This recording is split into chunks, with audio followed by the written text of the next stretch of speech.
The Olympics is a stage where careers are defined. For an athlete, just qualifying for the Games alone is a lifetime achievement. But winning a medal, that is immortality.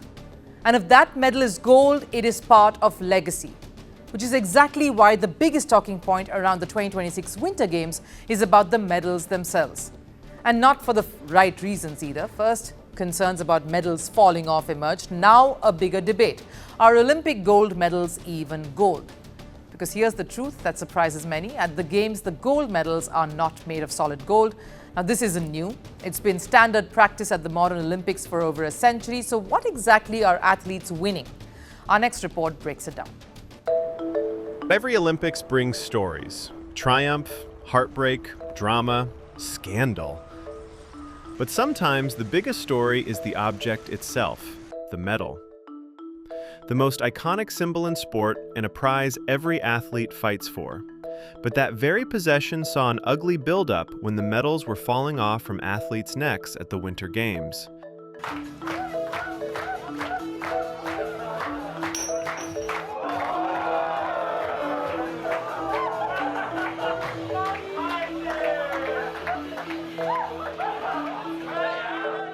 They were even warned against not jumping in them. Imagine losing a medal not because you failed to beat your opponent, but because your lanyard couldn't hold it together. It led to a massive investigation, but the concerns do not stop there. The debate around the legitimacy of an Olympic gold medal is now under the focus. Here's where reality meets romance. The gold medal is at best a silver. By Olympic regulations, gold medals must be at least 92.5% silver. They are then plated with a minimum of 6 grams of gold. That's it, 6 grams. To put that into perspective, let's talk money.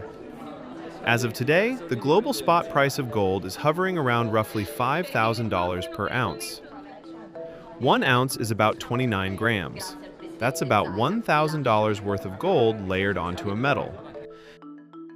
Now imagine if the entire medal, which weighs roughly 500 to 550 grams at the Winter Games, was made of solid gold.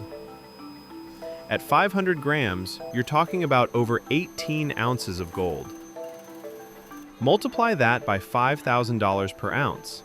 That's over $90,000 for one medal. Now multiply that by hundreds of medals awarded across the Games. The cost would skyrocket into tens of millions. And that's why solid gold medals disappeared after 1912.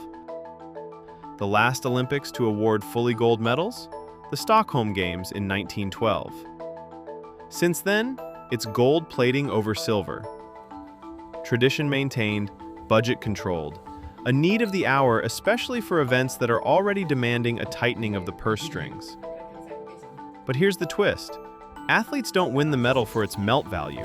They win it for what it represents. Because the resale value of an Olympic medal, technically far lower than its symbolic worth. In fact, some Olympic gold medals, if melted, would be worth less than a high-end luxury watch.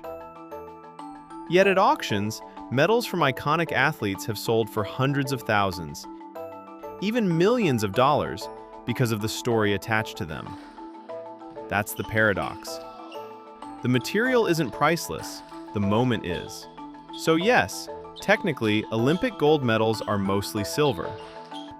But if you win one, are you checking the gold purity certificate? Or are you listening to your national anthem? The medal isn't a commodity. It's a timeless story cast in metal. Power doesn't end quietly. Some deaths are not accidents. They are messages. A gunshot. A crowd.